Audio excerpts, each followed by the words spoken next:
Good morning and welcome to path of evolution. આપણે જે Bhagavad Gita chapter 7 ઉપર જે ચિંતન કરીએ છીએ એમાં આપણે આગળ જોયું હતું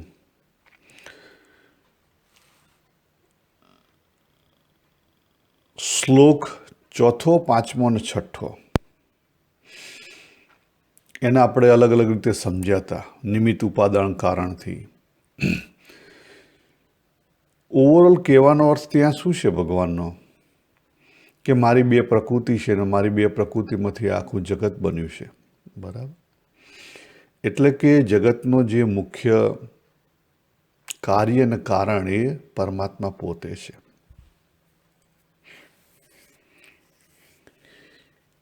પછી એને આપણે સમજ્યા હતા કુંભાર અને માટીની જે નિમિત્ત ઉપાદાન કારણ છે એને એ રીતે. પણ આજે આપણે અલગ દૃષ્ટિકોણથી જોઈએ.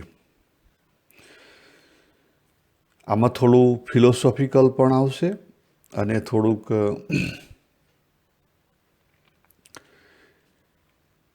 અલગ ફિલોસોફિકલ આવશે.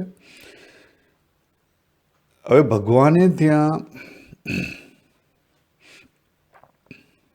6 શ્લોકમાં વાત કરી દીધી કે સંપૂર્ણ જગત છે એની ઉત્પત્તિ સ્થિતિ અને પ્રલયનું કોણ કારણ છે? ભગવાન પોતે. અને એટલું ઓછું રહેતું હતું ત્યારે ભગવાને આપણને એશ્યોરન્સ આપવા માટે અર્જુનને ખાસ તો એશ્યોરન્સ આપવા માટે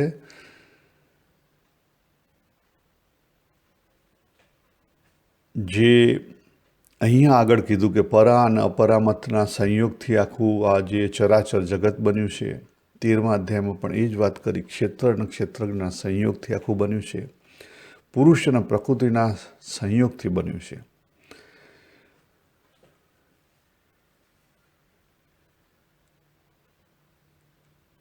પરંતુ જનરલી આપણે જ્યારે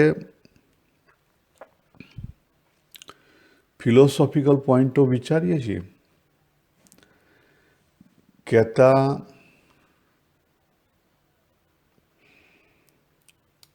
જે આપણા વેદાંતના જે અત્યાર સુધી 7 સિદ્ધાંત થઈ ગયા, અદ્વૈત વેદાંત ને વિશિષ્ટ અદ્વૈત વેદાંત, અદ્વૈત વેદાંત, સ્વામિનારાયણ વેદાંત, બરાબર, અક્ષર પુરુષોત્તમ સ્વામિનારાયણ, એટલે એ જે બધા સિદ્ધાંતો છે એમાં બહુ સરસ રીતે ચેતન તત્વ એટલે કે પુરુષ તત્વ અને જળ તત્વ પ્રકૃતિ તત્વ એની વિભાવના એને સુંદર રીતે સમજાયેલું છે. પરંતુ જ્યારે એ જે ચેતન તત્વની ચેતના એટલે શક્તિ, બરાબર, એ પોઈન્ટથી એને એટલી રીતે સરસ રીતે નથી સમજાવી અકોર્ડિંગ ટુ મી. કદાચ બીજા માટે નહીં હોય શકે, પણ મારી પોતાની સમજણ એ છે કે એમાં વિશેષ આપણું વેદાંત ફિલોસોફી જે છે એ શક્તિ વિશેષ બહુ વાત નથી કરતી. હવે સિમ્પલ વિચારીએ કે હું બાબુ એ જ જીવા, પરા ન પરામાંથી બન્યો, બરાબર છે. પણ શું હું બે છું? હું પરા પણ છું ને અપરા પણ છું? ના, એવું નથી. હું વર્તું તો શું એક બાબુ તરીકે, બરાબર. તો એ જે પરા અને અપરાને જોડી કોણ રાખે છે? અપરા અને પરા બંનેને જોડી કોણ રાખે છે? એ જે પ્રકૃતિ રૂપ જળ તત્વ છે. પણ હું કોઈ જળ છું? ના, હું જળ નથી. તો મારી અંદર પ્રકૃતિના તત્વ છે? હા, છે. તો પછી એ ચેતનવંતા કેમ લાગે છે? તો એ શક્તિના કારણે. ખ્યાલ આવે? આજે મારે આ પોઈન્ટ ઉપર ચિંતનનો વિષય લેવો છે કે આજે શક્તિ, ચેતનાને લઈને બાબુ ચેતનવંતો છે. પણ બાબુની અંદર તો એક પરા ચેતન તત્વ છે અને એક અપરા જળ તત્વ છે. હા, છે. પણ તો બાબુ જળ છે? ના, બાબુ જળ નથી, બાબુ ચેતન છે.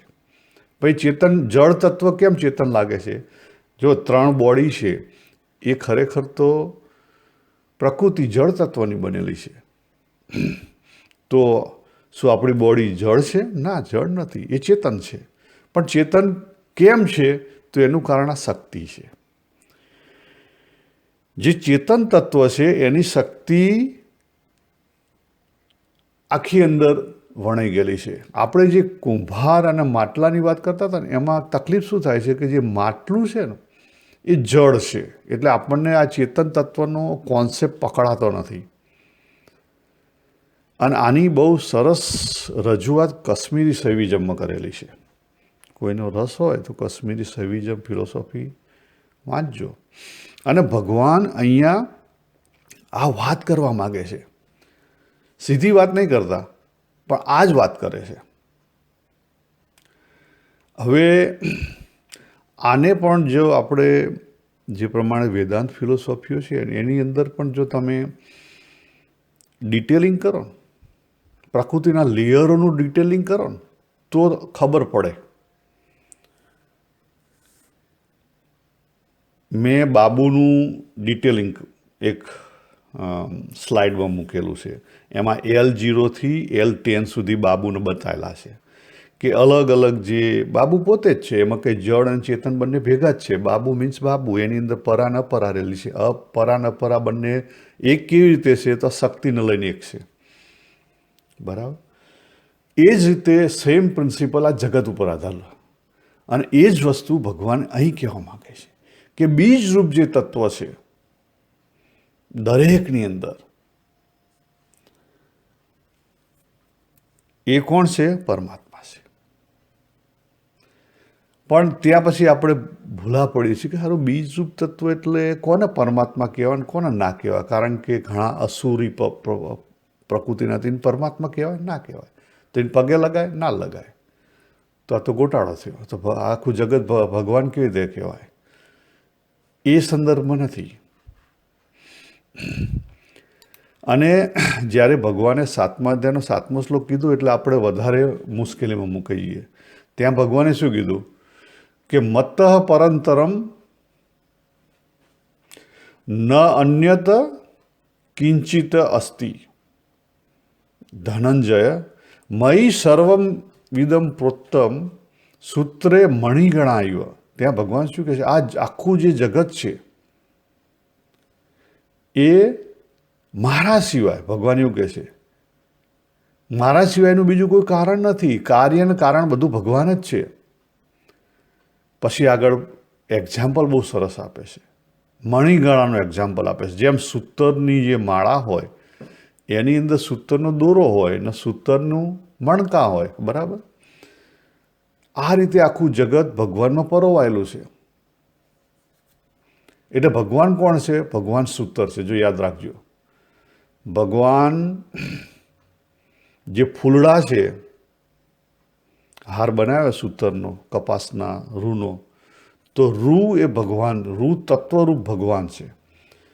જે હાર બનાવ્યામાં જે ફૂલડા છે, ફૂલડા અલગ અલગ કલર તમે કરો, બરાબર, તે અલગ અલગ કલર એ ભગવાન નથી. એનું બેઝ તત્વ ભગવાન છે. કલર તમે ભર્યો મહારાજ. અને એનો જે ધાગો છે એક જોડી રાખે છે. એની અંદર પણ જે જોડી રાખનાર તરીકે સૂતર છે એ પરમાત્મા છે. આખું જગત હાર્મનીમાં છે. હાર્મનીમાં છે? હા, હાર્મનીમાં છે, પણ આપણને દેખાતું નથી. ગરમી વધી રહી છે, બરાબર,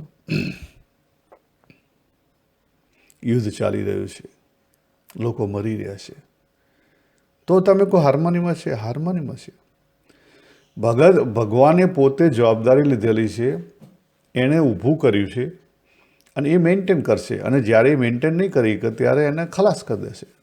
ઉત્પત્તિ, સ્થિતિ અને પ્રલય એ પોતે જવાબદાર છે. પણ એ ઉત્પત્તિ, સ્થિતિ, પ્રલય કેમ થાય છે? કે જ્યાં સુધી હાર્મનીમાં હોય એને હાર્મનીમાં રાખવા માટે બેલેન્સિંગ એક્ટ કરવા પડે. ખબર ને? Balancing act. સિમ્પલ એક્ઝામ્પલ આપો. ઓસ્ટ્રેલિયામાં આપણે બ્રિસ્બેનમાં છીએ. ગરમી હોય, વધારે ગરમી ઇનલેન્ડમાં વધી જાય એટલે તેનું ટેમ્પરેચર વધી જાય. અને સમુદ્રનું ટેમ્પરેચર ઓછું હોય એટલે પવનો કેમ ના દોડે? સમુદ્રથી જમીન તરફ અને જમીનના ગરમ પવનો દરિયા તરફ. એટલે તુવમમાં આગળ પછી રોજ 4 વાગે આખી ગરમી થઈ હોય એટલે 4 વાગે પછી શું થાય? થંડરસ્ટોર્મ ઊભું થાય. વચ્ચે જ્યાં મળે ત્યાં થંડરસ્ટોર્મ ઊભું થાય. ખ્યાલ આવે? આ હાર્મની, આ બેલેન્સિંગ એક્ટ, આવું આખી દુનિયામાં ચાલી રહ્યું છે. યસ. અને કરનાર કોણ છે? એ કરનાર પાછળ બીજરૂપ મોરારી છે. સમજી લો, પરમાત્મા છે. હવે આ કોન્સેપ્ટને થોડુંક ડિટેલમાં લઈ જઈએ કે હાર્મની એટલે હાવ સ્થિર પાણી હાર્મની એમ નહીં.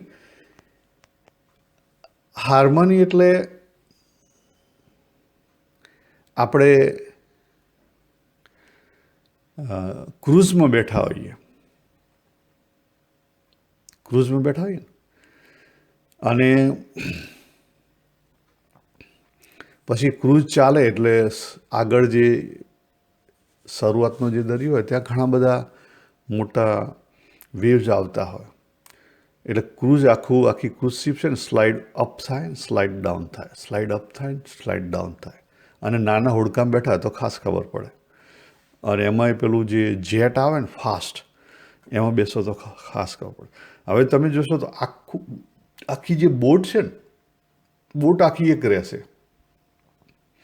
એ કોની સાથે બેલેન્સિંગ કરશે? પાણી સાથે. પાણીના જે લય છે એની સાથે બેલેન્સિંગ કરશે બોટ. તો આખું જગત છે ને આ રીતે બેલેન્સિંગ થાય. અને એટલા માટે એ હાર્મનીમાં છે. એમાં અપ્સ એન્ડ ડાઉન આવે છે, પણ અપ્સ એન્ડ ડાઉન કેમ છે? એ બેલેન્સિંગ માટે અપ્સ એન્ડ ડાઉન છે. શેના માટે છે? બેલેન્સિંગ માટે. હવે આ જે જગતનું બેલેન્સિંગ છે ને એ પરમાત્મા પોતે સંભાળી રહ્યા. એના માટે આખું મેનેજમેન્ટ તંત્ર એને મૂકેલું છે, જેને આપણે ઈશ્વર કુટીઓ કહીએ. બરાબર? એમાં આપણે પડવાની જરૂર નથી. એટલે આપણે સમજવાનું અહીંયા શું છે? લય એટલે અપ્સ એન્ડ ડાઉન. પણ કેવો લય એટલે હાર્મનીની અંદર. જો બીજી રીતે સમજીએ, સમુદ્રના જે પાણીની ઉપર જે બધી ઇફેક્ટ થાય છે, ગ્રેવિટેશનલ ફોર્સ, વિન્ડ અને જે ડેપ્થ, એ બધાને તમે ગણી લો, અંદરના પ્રવાહો. એના લઈને જે વેવ્સ આવે છે, એનું ડિટેલિંગ કરશો તમને ખબર પડશે. વેવ્સ આવે છે અને જાય છે, આવે છે અને જાય છે, એપિયર અને ડિસએપિયર. સેમ વસ્તુ જેમ જગતમાં લાગુ પડે છે, બહારના એન્વાયરમેન્ટમાં લાગુ પડે છે, એમ આખા જગતને લાગુ પડે છે. અને એ જ વસ્તુ આપણને લાગુ પડે છે. આજે મેં જે વેલ્યુ સિસ્ટમ સમજાવવા માટે L0 બાબુથી L10 બાબુ બતાવેલા, અને એની અંદર એક શક્તિનું એક્સપ્રેશન મેં મૂકેલું. પરાશક્તિ, ચિત્ત શક્તિ, પ્રાણ શક્તિ, ઈચ્છા શક્તિ, જ્ઞાન શક્તિ, ક્રિયા શક્તિ. બરાબર? એટલે આટલા 0 to 5 લેવલ છે એના પ્યોર મૂકેલા. અને પછી ડિફોર્મેશન આવેલું બધું. એટલે આપણે આ ડિફોર્મેશનને પકડી નહીં શકતા. દેખાય છે, ડિફોર્મેશન નથી દેખાતું ને, દેખાય છે, પણ આપણે એને પકડી નથી શકતા.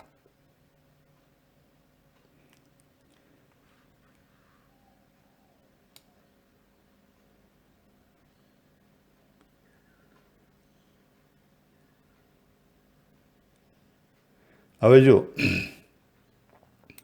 ઈચ્છા શક્તિ એટલે કામના નહીં કે વાસના નહીં. ઈચ્છા શક્તિ એટલે વિલ પાવર, નિશ્ચયાત્મક શક્તિ. એ જે ઓરિજિનલ નિશ્ચયાત્મક શક્તિ છે એ પરમાત્મા સ્વરૂપ છે. અને એના માટે પછી ભગવાને જે 8મો શ્લોકથી 12મા શ્લોકમાં તન્માત્રાની વાત કરી છે. 8મા શ્લોકથી 12મા શ્લોકમાં પરમાત્માએ તન્માત્રાની વાત કરી છે. એ સમજવાની જરૂર છે. એ સમજાય તો આ જે શક્તિની જે વસ્તુ છે, શક્તિનું જે આગળ પરિવર્તન થાય છે, ઈચ્છા શક્તિ, જ્ઞાન શક્તિ અને ક્રિયા શક્તિ, એની અંદર આ જે તન્માત્રા રૂપ છે એ વસ્તુ સમજાય.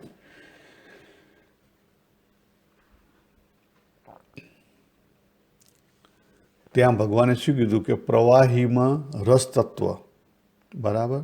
પછી આ જે પ્રકાશ આપનાર જે સૂર્ય ચંદ્ર છે એમાં પ્રકાશ તત્વ, આપણે અત્યારે હું બોલી રહ્યો છું એમાં જે બીજરૂપ ઓમ તત્વ, બરાબર. સ્થૂળ આકાશ છે એમાં શબ્દ તત્વ, આપણે જે પુરુષ છીએ એમાં પૌરુષત્વ.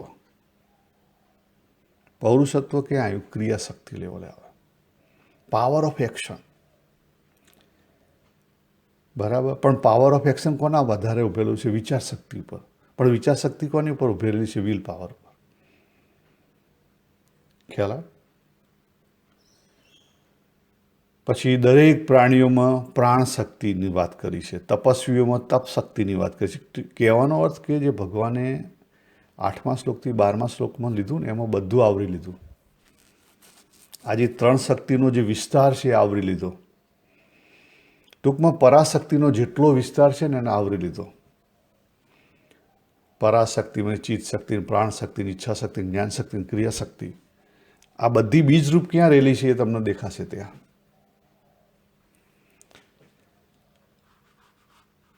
એટલે આપણા જે વેદાંતની અંદર અને શાસ્ત્રો અને વેદાંતના જે મુખ્ય શાસ્ત્રો છે એમાં 7 સ્ટેપ બતાવ્યા. 7માં પછી મુખ્ય 4 આવ્યા. 3 તો અજ્ઞાન, અવિદ્યા, આવરણ, વિક્ષેપ છે, એટલે જાણવાના છે કે ભાઈ મારી અંદર અજ્ઞાન, આવરણ, વિક્ષેપ છે, યસ છે. તો પછી હવે સાધના કરો, તો સાધના માટે બાકી 4 રહ્યા, બરાબર. કયું? તો નેગેટિવમાંથી પોઝિટિવ જુઓ. પછી શું કીધું કે આત્મબોધ કરો, જગતના તત્વનો બોધ કરો અને પરમાત્મા તત્વનો બોધ કરો. આને બીજે કેટલીક જગ્યાએ ભગવદ્ ગીતામાં ખાસ કરી અને વચનામૃતમાં ખાસ કરી, વચનામૃત ગઢડા મધ્ય 2માં 3 સ્ટેપ તરીકે પ્રેઝન્ટ કરવામાં આવ્યા: નેગેટિવ ટુ પોઝિટિવ, આત્મચિંતન અને પૂર્ણપણું.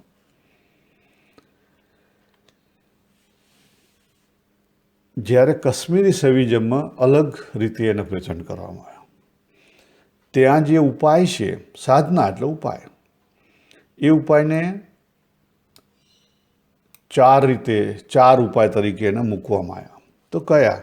તો અનુપાય, પહેલી વસ્તુ કે એમાં કશું કરવાનું નથી. પણ એ આપણે જે પૂર્ણપણું છેલ્લે મૂક્યું ને, એ પૂર્ણપણું અનુપાય એમણે પહેલું મૂક્યું કે ચેક કરો, તમને જો આ ભગવાનની લીલા સમજાતી હોય અને જેમ છે તેમ વર્તાતા હોય, બરાબર, તમે સહજતામાં રહી શકતા હોય તો તમારે કશું કરવાની જરૂર નથી. પણ તમને એમ લાગે કે ના, અવિદ્યા, આવરણ અને વિક્ષેપ ચાલુ છે, સહજતામાં નથી, તો પછી નીચે જો થોડાક. અને ત્યાં કોના એ લોકોએ શબ્દ એવો વાપરેલો છે, સંભો ઉપાય, શિવ ઉપાય. શિવ ઉપાય કોની ઉપર આધારિત છે? ઈચ્છા શક્તિ, વિલ પાવર ઉપર. એનું લેવલ કયું આવશે? જીવ લેવલ આવશે. જીવ લેવલે જો આપણો વિલ પાવર હોય પાવરફુલ, તો પછી આપણે આગળ નીચે જવાની જરૂર નથી, ત્યાં અટકી જાઓ અને ત્યાંથી પછી પાછા ઉપર જતા રહો. વિલ પાવર કોનામાં હતો? જો દેખાઈ આવે, માત્ર વિલ પાવરથી કોણે આખું જગત બદલે? તો ગૌતમ બુદ્ધ, જો વિલ પાવર હતો, એક જ ડિસિઝન લીધો અને એમને જે કરવું તે કરી બતાવ્યું. ગાંધીજી, ભલે ગાંધીજીએ અલગ એરિયામાં કર્યું, પણ એમને જે કરવું તે કરી બતાવ્યું.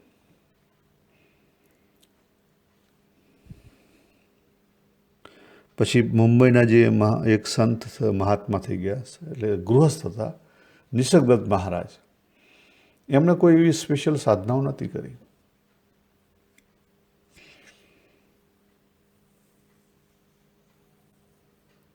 એક જ વસ્તુ પકડી લીધી. મીરાબાઈ એક જ વસ્તુ પકડી લીધી જીવન આખું. તો આ છે ઈચ્છા શક્તિનો પ્રભાવ, વિલ પાવરનો પ્રભાવ. પણ આમાં તમે સક્સેસ ના જો તો પછી સાક્તો ઉપાય કરવો પડે. સાક્તો ઉપાય એટલે જ્ઞાન, માઇન્ડ રિલેટેડ.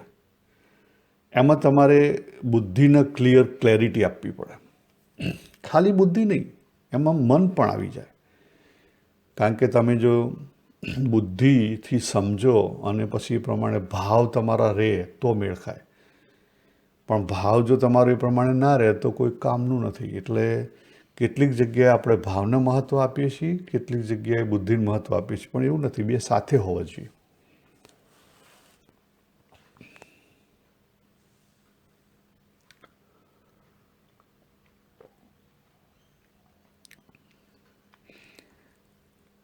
એ સાચો ઉપાય પણ જો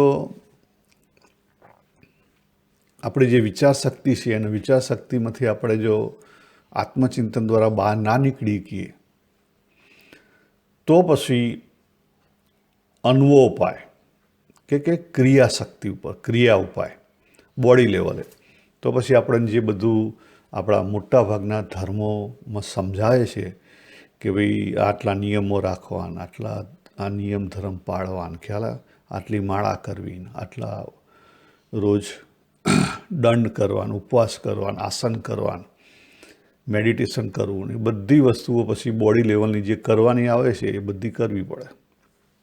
ત્યારે અંતઃકરણ શુદ્ધ થાય અને પછી અંતઃકરણ શુદ્ધ થાય એટલે પછી આત્મચિંતન થાય. એ સિવાય પછી થાય નહીં. એટલે આપણે આપણી જાતે ચેક કરવાનું છે કે આપણે કયા લેવલે છીએ. પણ જો ખરેખર દુનિયાદારની રીતે જોઈએ ને તો આપણું લેવલ તો બહુ જ ડાઉન છે. આપણે જગતમાં ખોવાયેલા છીએ. ક્યાં ખોવાયેલા છીએ? જગતમાં ખોવાયેલા છીએ. અને જગતમાં જે મેં આગળ વાત કરી હતી, અહંતા, મમતા અને કામનાનું જે જગત છે એની અંદર આપણે ખોવાયેલા છીએ. કામનાના જગતમાં, હા, આપણે કામનાના જગતમાં ખોવાયેલા છીએ. મોટા ભાગના ચેક કરો આપણું પોતાનું લાઈફ. આપણે કામનાના જગતમાં કમ્પ્લીટલી ખોવાઈ ગયેલા માણસો છીએ. અને એમાંથી આપણે પછી આપણા દુનિયાભરના પ્રશ્નો ઊભા કરીએ છીએ. આપણને દેખાતું નથી દેખાતું. ઘણીવાર એવું લાગે કે જે બે વ્યક્તિ એકબીજા માટે મરી મીટવા માટે તૈયાર હતા, બહુ જે પ્રેમ હતો એકબીજા માટે, અને એ બંને વ્યક્તિ કાદવ ઉસાડતા જોવા મળે. તો કાદવ કેમ આવ્યો? જો બહુ સૂક્ષ્મ વાત છે. દરેકના જીવનમાં આ વસ્તુ આવતી છે, આજુબાજુ પણ હશે. આ કાદવ કેમ આવે છે? કારણ કે આપણે કંઈક બની ગયેલા છીએ, બહુ જ દૂર નીકળી ગયા છીએ. અને આપણે જે વસ્તુ પકડી છે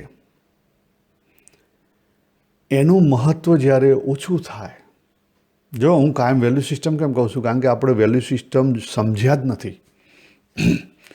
એનું મહત્ત્વ જ્યારે ઓછું થાય, એ આપણને પોસાય નહીં. ત્યારે જે વૃત્તિરૂપ ઈગો છે, વૃત્તિરૂપ જે ઈગો છે એ પછી તમને ડ્રામા કરાવે.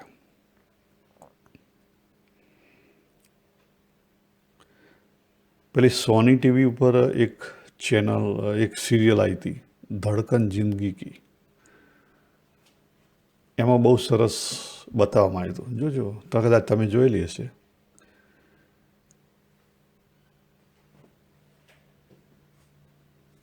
કે પેલો ડૉક્ટર સક્સેના છે, એને એની વાઈફ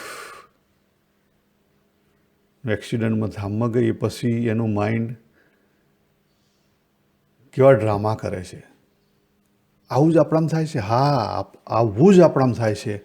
પણ આપણે મોટા લેવલે નથી થતું એટલે આપણે એને ટ્રોમા નથી કહેતા. આપણું માઇન્ડ નાના લેવલે કરે છે એટલે આપણે એને ઝઘડા કહીએ છીએ.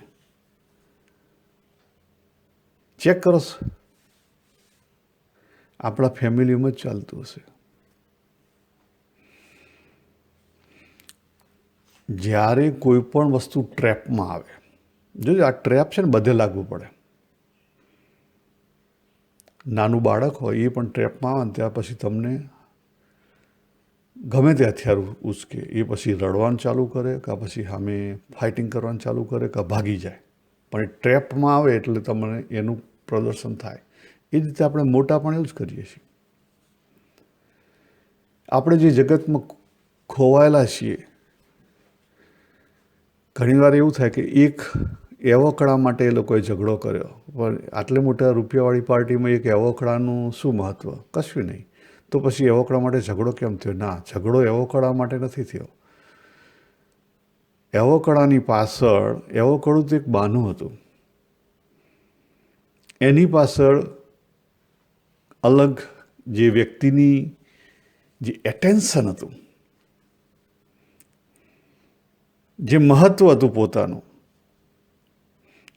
એ મહત્ત્વ બીજું કોઈક આવવાથી મહત્ત્વ તૂટ્યું. એનું એટેન્શન જે લોકો ફેમિલીવાળા એમને મહત્ત્વ આપતા હતા એ તૂટ્યું, બીજે ગયું.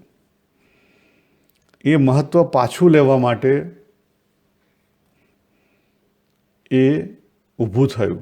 અને એકવાર ઊભું થયું એટલે વિકારી ફોર્મ ઊભું થાય પછી એ કંટ્રોલ બહાર જતું રહે. અને જ્યાં સુધી તમને ખબર ના કે તમારો ઈગો પ્લે કરી રહ્યો ત્યાં સુધી તમે એને કંટ્રોલ પણ ના કરી શકો. અને બહાર જતું રહ્યું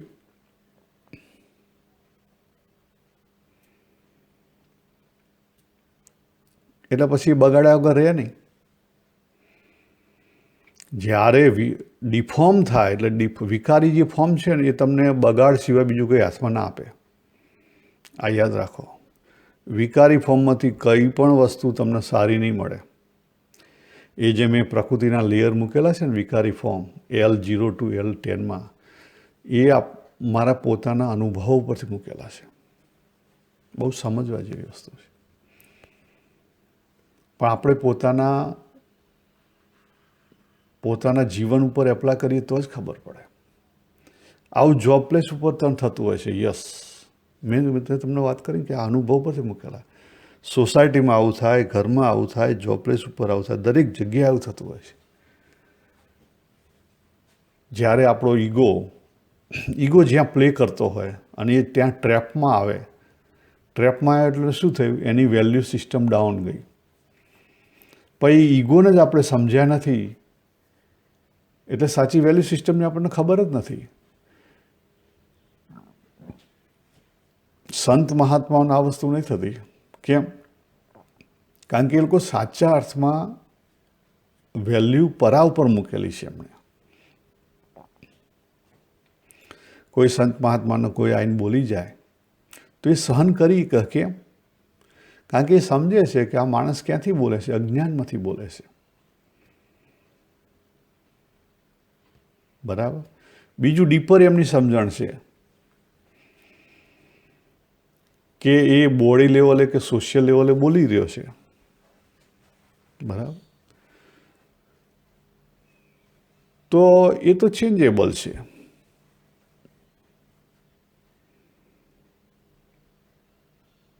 અને હું પણ પોતે મારી પોતાની પ્રકૃતિ જે અપરા છે હું છું એવું નથી માનતો. બરાબર. તો ઇટ્સ ઓકે. અને કદાચ મને પરા લેવલે બોલે છે તો એની પરા મારી પરા અલગ નથી. ભગવાને કીધું અંતિમ ક્ષેત્રજ્ઞ એક જ છે. આ સમજીને આ બધી વસ્તુ સમજવાની છે, આપણા જીવનમાંથી સમજવાની છે. એટલે આજે આપણે 7મા અધ્યાયની અંદર જે ભગવાન આગળ કહેવા માગે છે, 4થા, 5મા અને 6ઠાની અંદર ભગવાને વાત કરી કે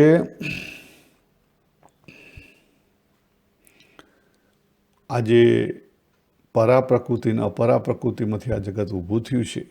આ જગતમાં બીજું કોઈ કારણરૂપ નથી. અને 7મા ભગવતે કીધું કે મણિગણા રૂપ આ જગત મારા જે આધાર અને પ્રકાશક શક્તિ છે, તાકાત છે, અથવા જે તત્વ છે એને લઈ અને ચેતનવંતું છે. અને એમાં પછી આજે આપણે કાશ્મીરી સૈવિઝમની રીતે શક્તિનું વસ્તુ જોઈ અને એ જ શક્તિની વસ્તુ આપણે જે સ્લાઇડ છે કર્મા વર્સિસ ધર્મા વર્સિસ પ્રકૃતિ base on on standing point and value system. બરાબર. એમાં એ શક્તિનું એક્સપ્રેશન પણ મૂકેલું છે. એટલે જ્યારે આપણી ડિફોર્મેશન થઈ જાય, ત્યારે આપણા કર્મો થાય અને આપણે આ બધા નાના મોટા ઝઘડામાં જ વસ્તુ હોય છે. ચેક કરજો.